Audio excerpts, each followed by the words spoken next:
Gracias, consejero. Y hay varios mensajes que me gustaría remarcar del discurso tan importante, ¿no?, que nos ha trasladado, y es que la sostenibilidad es visión, es adaptarnos, y como ya hemos visto a lo largo de estos años, ya no se trata de una economía circular, sino se trata de generar una sociedad regenerativa, porque al final el medio ambiente es nuestro hogar, es nuestra casa, y entre todos tenemos que cuidarlo. Y también has introducido el término salud, y es que estamos viendo cómo todos estos factores, si no hacemos nada por ellos, afectan también a nuestra salud y a nuestro hogar. Así que muchas gracias por esos mensajes, porque son muy importantes, y la sostenibilidad no es corto plazo, es tener esa visión a largo plazo e ir construyendo.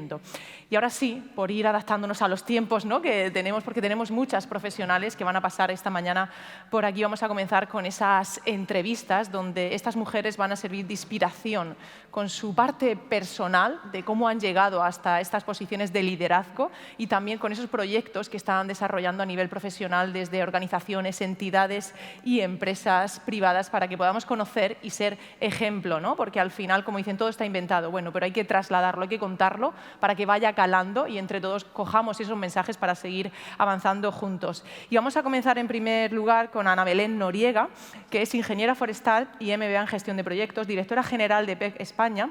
Tiene una amplia experiencia en política forestal internacional, habiendo sido consultora para el MITECO. Desarrolla actividades con FAO, UNFC, convenciones para la ONU, para la Comisión Española, para Forest Europa, y es miembro de la Junta Directiva de Forética y de PACNET, vocal de la Junta de Gobierno del COIF, y es comprometida desde su inicio con esta carrera que lleva tan deslumbrante con la sostenibilidad y el liderazgo para la gestión sostenible de bosques a escala global. Bienvenida, fuerte el aplauso para Ana Belén Noriega.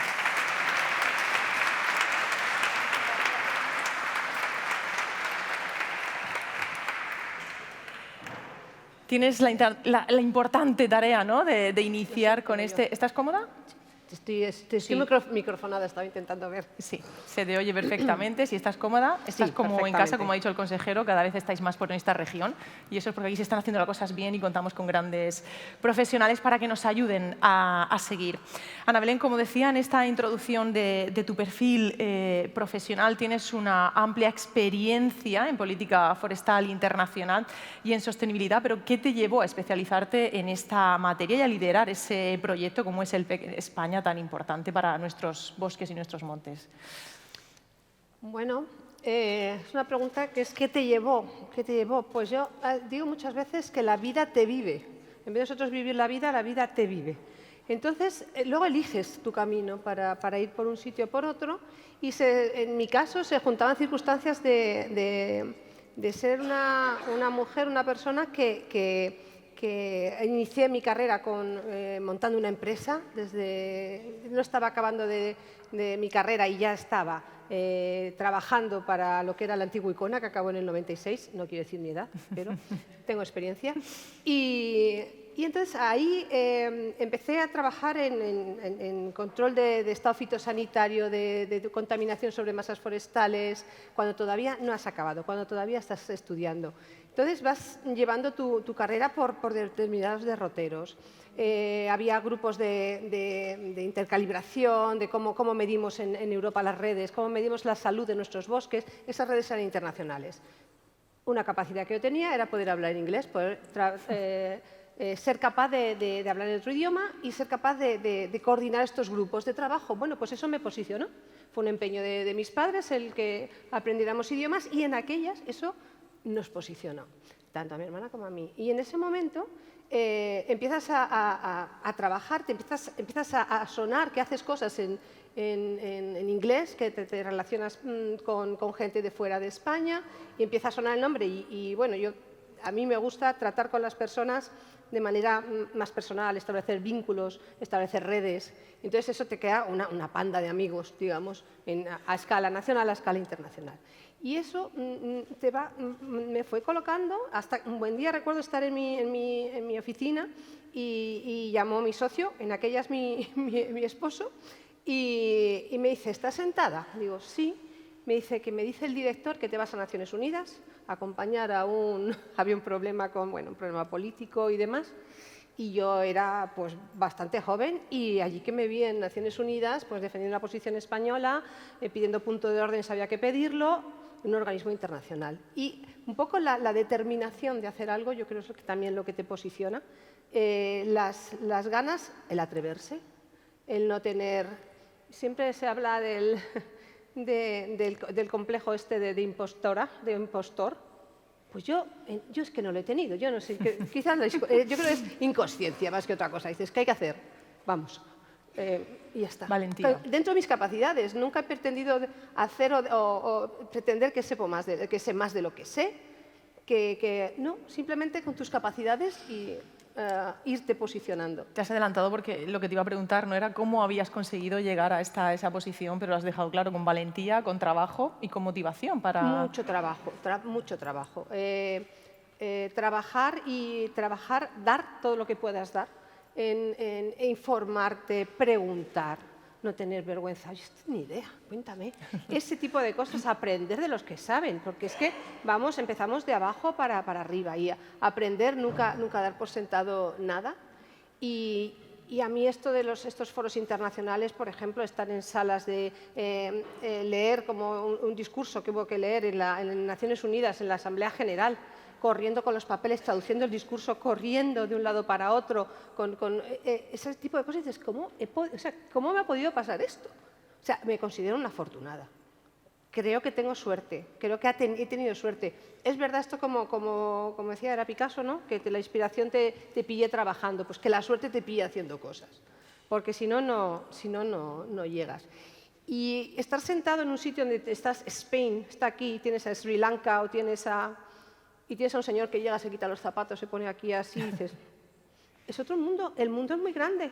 Estamos en Europa, estamos nosotros aquí en España, pero estamos en Europa y hay tantas realidades que cuesta, para mí, digo, es una fortuna porque he aprendido tanto. Para mí es una lección de vida también, en mi vida particular, para con mis hijos, para con mi familia.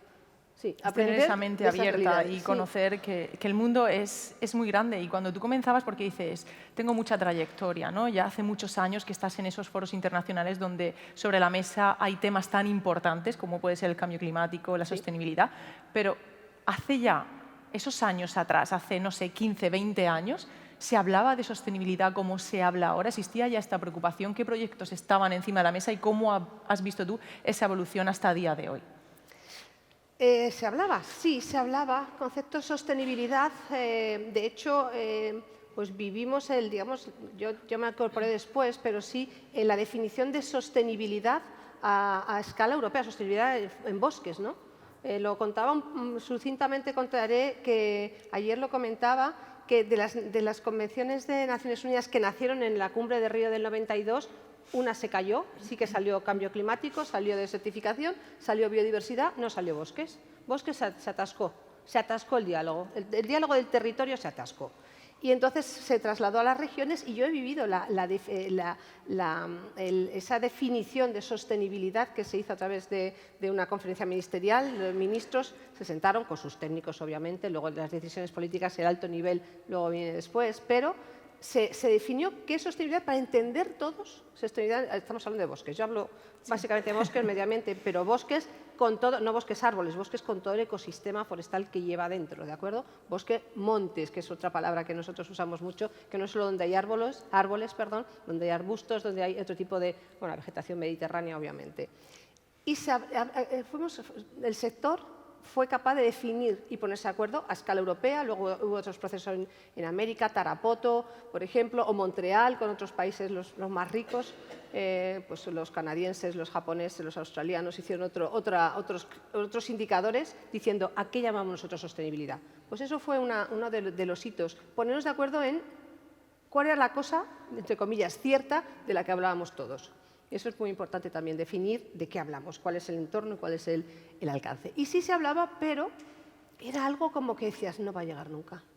No va a llegar nunca. También en aquella época vivimos el inicio del Foro de Bosques de Naciones Unidas, un foro específico para bosques y demás, que son órganos que te das cuenta que siguen manteniéndose en el tiempo, pero con poca capacidad de influencia. Eso es complicado, es complicado. Es que, como tú dices, ponernos de acuerdo en qué significa la palabra sostenibilidad o cuál es el objetivo común cuando vivimos en un mundo donde hay muchos mundos. Claro. Hay muchas regiones, hay muchas características, hay muchas culturas y poner de acuerdo a todas esas personas y a todos esos mundos dentro de este mundo no es complicado. Sí. Pero nosotros vivimos en una región rodeada de bosques, de montes, ¿no? Podemos decir rica en esa naturaleza, en esos ecosistemas. Y tú como CEO, ¿no?, de uno de los sistemas de certificación forestal más implantado y más extendido por todo el mundo, ¿qué se está haciendo para la supervivencia y la sostenibilidad de esos bosques y esos montes? Bueno, se están tomando medidas, de hecho, estamos en la región, en Murcia, se están tomando medidas para hacer una gestión forestal sostenible. ¿Y cómo hacemos esa gestión forestal sostenible? Haciendo planes, vamos a planificar, pero claro, estamos en un momento de cambio. Cambios ha habido en este planeta siempre. El problema que tenemos ahora es la velocidad del cambio. Viene muy rápido, Vamos aprendiendo a hacer esa selvicultura adaptativa para que ver qué tenemos que hacer, cómo donde cabían, digamos, podían vivir muchos más árboles, ahora puede ser que no haya árboles, ecosistema, toda la interacción con el ecosistema. Igual hay que ver cómo tenemos que ver esos balances nuevos de esos ecosistemas. Esa planificación se va haciendo de manera que tengas en cuenta diferentes criterios, desde cómo estamos fijando el CO2 en esos bosques, que nos hacen falta para descarbonizar. Hablaba antes el consejero, descarbonizar la atmósfera y descarbonizar también nuestra economía con los productos que salen de esos bosques, que son bajos en carbono, reciclables, son una maravilla los productos forestales, parezco la comercial del sector, pero no vendo nada, pero son productos maravillosos y luego reciclables también como materias primas. Tenemos que ver esa salud y vitalidad de esos bosques que nos afectan a nosotros. Si el bosque está sano, estará sano nuestro entorno. Tenemos que ver también la biodiversidad que albergan. La biodiversidad es tan importante que tengamos, que no se nos pierda una especie, que tengamos polinización, la transpolinización. Necesitamos polinizadores. El otro día iba por la sierra y veía estos hoteles de insectos que son tronquitos que se hacen agujeros para que aniden, para que hagan ahí sus nidos. Es muy importante la biodiversidad, el agua y los suelos. ¿Cómo sujetamos esos suelos? Somos parte del convenio de biodiversidad como compromiso de país signatario, pero como país afectado. Ojo con eso. Y ahí la parte forestal es muy importante, no solo la cubierta vegetal, sino también todas esas obras. Yo soy ingeniera forestal, y esas obras de corrección, de ir al agua parándola un poco, en donde tengamos pendientes grandes, tenemos que ayudar a la... Y luego hay la última parte que es muy importante, que es la parte socioeconómica, de salud, de esa salud que nos pueden proporcionar los bosques. Parece que ahora no es abrazar los árboles, ¿eh? No estoy hablando de abrazar los árboles. Estoy hablando de cuáles son las propiedades, que también, pero no. Estoy hablando de cuando entras en un bosque, ¿por qué me siento bien aquí? El bienestar. Sí, porque tengo una biofilia con esto. Es próximo a mí, tengo algo. Pero es que hay sustancia. Estamos trabajando en esa parte de esos servicios ecosistémicos. Pues me parece muy importante destacar esa necesidad que tenemos de juntarnos con el entorno. ¿Cuáles son esas sustancias volátiles que entras y dices, estoy bien, me siento mejor? ¿Por qué? Pero me siento mejor de aquí, o mejor de aquí, o de aquí, pero me siento mejor. Y eso es importante. Y esa parte también, esa función social y de las personas que están en esos entornos, esos bosques, que también con la certificación tenemos, uno de los criterios es cómo se está tratando también a los trabajadores, esas altas en seguridad social, esos EPIs que tienen que ponerse para entrar a los bosques. Es todo. La certificación es una mirada 360 a un bosque. Y es lo que se está haciendo aquí en la región de Murcia con el compromiso. Además, la región de Murcia es socia también de PEF. Es una mesa donde están públicos, privados, la academia, los institutos de investigación. En fin, es una mesa donde todos hablan con todos. No es las autoridades enfrente no. Es una mesa de diálogo. Y eso es muy bueno porque construimos juntos.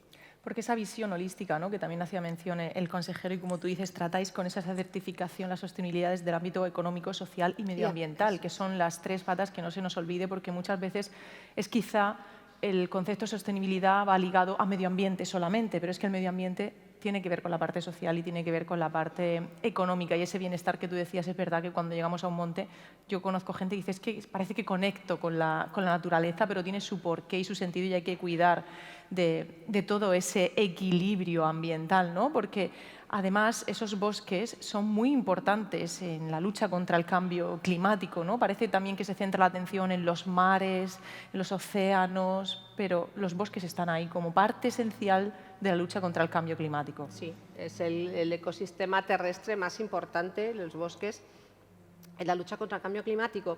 Últimamente oímos mucho temas de CO2, la absorción, proyectos de CO2 y demás. En los bosques absorben CO2, sobre todo en las primeras etapas, en bosques más jóvenes, pero llega un momento en que la absorción de CO2 pues llega a un punto, ahí lo tienen. En los troncos de esos árboles lo que tenemos son partículas de carbono, por lo tanto, ahí está. Y los productos del bosque, hasta que en toda su vida útil, retienen ese carbono. En una chaqueta que tú lleves de Lyocell, llevas partículas de carbono que va a estar, si la usas siempre, ahí va a estar retenido ese carbono. En nuestra casa, los productos de madera que tenemos, abrimos una puerta de madera, pisaremos igual un suelo de parquet, nos sentaremos un sofá con estructura de madera, abrimos la nevera y podemos tener unas setitas, una trufita, un jamoncito ibérico que viene de una dehesa. Todo eso tiene base bosque. Son soluciones basadas en la naturaleza que las tenemos y vienen de ahí, hay que cuidarlos. Pero cambio climático no es solo todo lo que vemos de estos proyectos de absorción, de CO2, de las grandes empresas que buscan estas soluciones para que les salgan las cuentas. Sabéis que las grandes empresas tienen que medir su huella de carbono, tienen que reducir a la medida que pueda, tomando medidas durante un periodo, y ya cuando no pueden reducir más, hay que compensar. Y esas compensaciones se están buscando a través de los proyectos de CO2, de absorción de CO2, que están bien, no estemos muy limitados, porque solo hay dos casos en que que son admisibles estos proyectos, que es cuando hay una zona quemada, se restaura.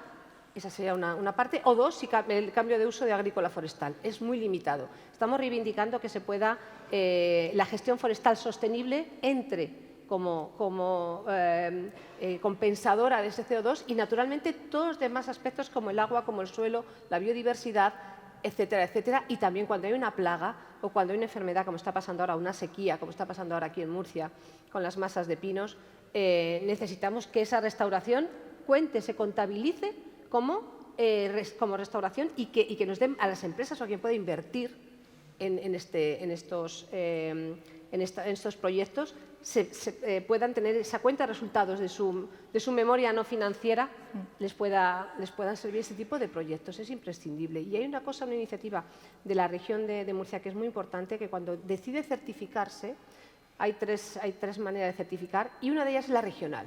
La regional es un certificado solidario de toda la región, donde están los montes privados y los montes públicos, todos a una. De manera que hay una corresponsabilidad en la gestión territorial, porque el territorio no entiende de quién es el dueño. Si hay un incendio, si hay una sequía, no entiende si es público o privado. Entenderá de buena gestión o mala gestión o no gestión, pero no entiende de propiedad. Entonces, esa iniciativa regional en la región en Murcia yo creo que es una muy buena manera de actuar sobre el territorio, todos a una. Como decías, ¿no? Esas empresas, grandes empresas que tienen que reportar esos informes de sostenibilidad no financieros, es cierto que con todo este tsunami normativo, ¿no? que tenemos ahora mismo, como llaman a esta época a nivel europeo a través de la CSRD, de todas estas directivas, es cierto que incide mucho en la parte medioambiental y ya hay muchos indicadores que hacen que las empresas tengan que trabajar para alcanzar esos objetivos, y entiendo que esa colaboración, ¿no? institución, empresa privada, está generando y veremos el resultado a medio o largo plazo de lo que quizá parece ahora una exigencia, ¿no? que hay algunas empresas que pueden decir es que me cuesta muchos recursos ya, pero es que es para que tus recursos puedan durar más en el tiempo. Y por eso también con esta, ¿no? la implantación de la EUDR, el Reglamento sobre Desforestación, ¿qué obstáculos, qué dificultades o qué oportunidades os estáis encontrando? Claro, es que las empresas que están trabajando para bajar esa huella de carbono, para que sus resultados no financieros, que está muy bien que los se vea, no tanto cuánto sale la cuenta de resultados, sino también el resultado no financiero, cómo estás comportándote tú, tanto desde el punto de vista de responsabilidad, del compromiso, desde con los empleados y empleadas hasta con el resto de la sociedad. Es muy importante que eso sea así. Este tipo de reglamentos que vienen de Europa, ayer puse un pequeño esquema, estuvimos trabajando en la consejería y puse un pequeño esquema de algunos de los reglamentos que afectan al sector, por lo tanto que impactan también en las empresas. Uno de ellos era EUDR, que es el sucesor de otro reglamento anterior que era EUTRT, de timber, de madera. Unión Europea decide hace como, estamos hablando de, sí, 20 años, decide cerrar sus fronteras a la entrada de madera ilegal, no ya sostenible. Certificación supone, cuando hablamos de certificación decimos legalidad y encima la capa de sostenibilidad. Bueno, la Unión Europea se queda en legalidad y dicen aquellas, no entrará madera que no venga con un aval de que es legal. Y entonces nada, se hizo el reglamento, tal, perfecto. Se presenta el reglamento y la Organización Mundial del Comercio dijo, perfecto, si le estás pidiendo a los de fuera de tus fronteras unas características, tú dentro tienes que aplicar lo mismo, porque si no es injusto. Y entonces eso provoca este reglamento, que este reglamento EUTR haya que aplicarlo, EUTR, Timber, haya que aplicarlo aquí dentro, hace 20 años. El sector forestal se puso a ello, empezamos a trazar la madera. Siempre había habido aquí, en España, no se ha cortado madera nunca sin un permiso de corta. Eso estaba claro. Venían los forestales, marcaban y vigilaban el monte. Quiero decir, esto está siempre hiperregulado. Esa es la suerte que tenemos. Entonces, como sector, por ejemplo, si vamos a España, fue fácil, entre comillas. Pero ya veníamos preparados. Luego toda lo que es la entrada, después la parte de frontera, la vigilancia, control, era complicado. Pero después pasa el tiempo y la Unión Europea dice, ¿pero deforestación es solo porque cortan madera?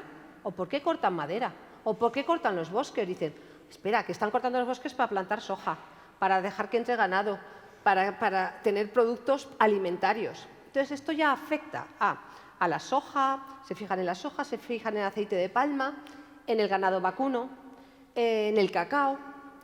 ¿Cuáles más, Ana Belén? Son 7 elementos, ahora mismo no me acuerdo.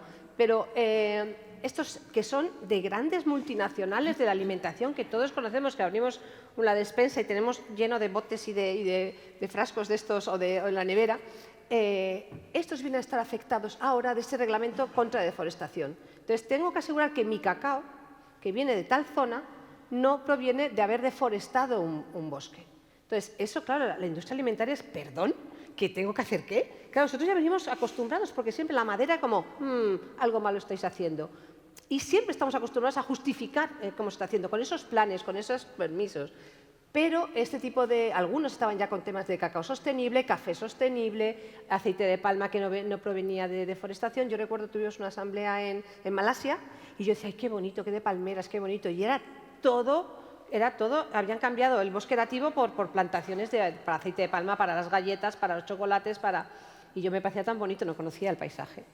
Y entonces era todo un cambio, ¿no? Eso es lo que no se quiere, que no haya esa deforestación para plantar esos yogures tan sostenibles de soja que nos tomamos, pues está avanzando en la frontera, ¿no?, agrícola frente a la forestal. Es que son tantos los factores, ¿no?, que influyen, como tú dices, en un simple producto que tenemos en nuestra nevera o en nuestra despensa, sí, o en nuestro armario, ¿no?, una prenda, sí, de vestir. Hay mucho trabajo por hacer. Podríamos estar aquí hablando, ¿no?, de todo el proyecto que estáis realizando, pero tenemos el tiempo que tenemos para cada invitada y sí que me gustaría hacerte una pregunta final, Ana Belén, que dice qué papel juegan, ¿no?, las mujeres en la protección de los recursos naturales y cómo podemos fomentar un liderazgo femenino más fuerte en este sector, porque estamos en un evento hablando de liderazgo femenino. Pues las mujeres tienen un papel, no sé cómo calificarlo, pero vamos, no sé cómo calificar, imprescindible, importantísimo, primordial, porque, mirad, si ponemos el mapa forestal español y ponemos el mapa de la España vaciada, coinciden al 90%. Eso quiere decir que las zonas donde hay bosques es donde han ido yéndose, sobre todo las mujeres. Las mujeres eran las que más han ido, se han quedado algunos mozos allí que en algunas zonas. Si no hay mujeres en los territorios, no va a avanzar esa sociedad. Entonces, necesitamos esa motivación para poder quedarse y para poder gestionar esos entornos. Si las personas que están viviendo en esos entornos están saliendo, entrando del bosque, los bosques están vivos. Si el bosque es una motivación para entrar, porque tengo colmenas, porque tengo mi ganado metido dentro que pasta, si vamos abriendo ese bosque, cuidándolo para que puedan entrar especies diferentes y que puedan vivir, es muy importante que haya una estructura. Si no hay una estructura, hay personas aisladas y, sobre todo, se suelen quedar al final hombres aislados ellos sin nosotras no hacemos nada y necesitamos tener esa estructura. Y si nos vamos afuera de España, el otro día la FAO, hablé con un amigo, me decía que 1.000 millones de mujeres en el mundo dependen de su supervivencia,